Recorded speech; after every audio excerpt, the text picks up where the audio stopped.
భగవద్గీత 6వ అధ్యాయం 15వ శ్లోకం. ఈ శ్లోకంలో శ్రీకృష్ణ భగవానుడు యోగ సాధన యొక్క చరమ లక్ష్యం ఏమిటో వివరించాడు. శ్లోకం: యుంజన్నేవం సదాత్మానం యోగీ నియత మానసః శాంతిం నిర్వాణ పరమాం మత్సంస్థామధిగచ్చతి.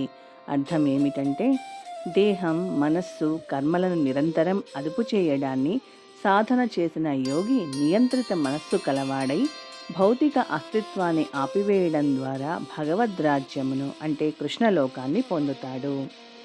జై శ్రీకృష్ణ. యోగ సాధన చరమ లక్ష్యం ఇప్పుడు స్పష్టంగా వివరించబడింది. ఏ రకమైన భౌతిక సౌకర్యాన్ని పొందడానికి యోగ సాధన ఉద్దేశింపబడలేదు. అది సమస్త భౌతిక అస్తిత్వాన్ని ఆపు చేయడానికి తోడ్పడాలి.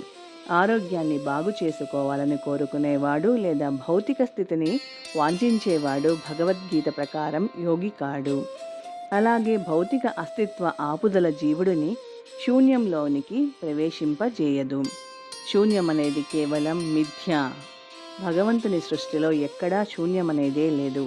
పైగా భౌతిక అస్తిత్వాన్ని ఆపివేయడం అనేది జీవుడిని ఆధ్యాత్మిక ఆకాశంలోనికి అంటే భగవద్ధామంలోనికి ప్రవేశించేటట్లు చేస్తుంది.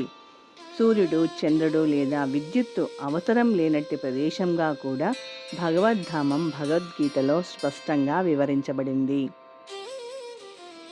ఆధ్యాత్మిక రాజ్యంలోని అన్ని లోకాలు భౌతికాకాశంలోని సూర్యునిలాగా స్వయం ప్రకాశమానాలు.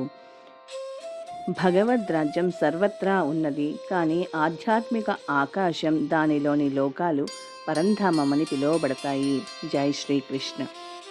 శ్రీకృష్ణ భగవానుని అవగాహనలో పరిపూర్ణుడైనట్టి పూర్ణయోగి స్వయంగా భగవంతుని చేతనే ఇక్కడ స్పష్టంగా చెప్పబడినట్లు మచ్చిత్తః మత్పరమః మత్స్థానం, నిజమైన శాంతిని పొంది తుట్టతొదకు పరంధామానికి అంటే గోలోక బృందావనముగా పిలువబడే కృష్ణలోకానికి చేరుకుంటాడు.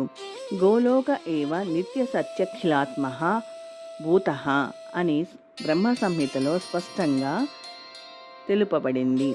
అంటే భగవంతుడు గోలోకమని పిలువబడే తన ధామంలో సర్వదా ఉన్నప్పటికీ తన ఉన్నత ఆధ్యాత్మిక శక్తుల ద్వారా సర్వవ్యాపక బ్రహ్మముగా హృదయస్థ పరమాత్మునిగా ఉంటాడు. శ్రీకృష్ణుని, అతని ప్రధాన విస్తారమైన విష్ణువు యొక్క సరైన అవగాహన లేకుండా ఎవ్వడూ ఆధ్యాత్మిక ఆకాశ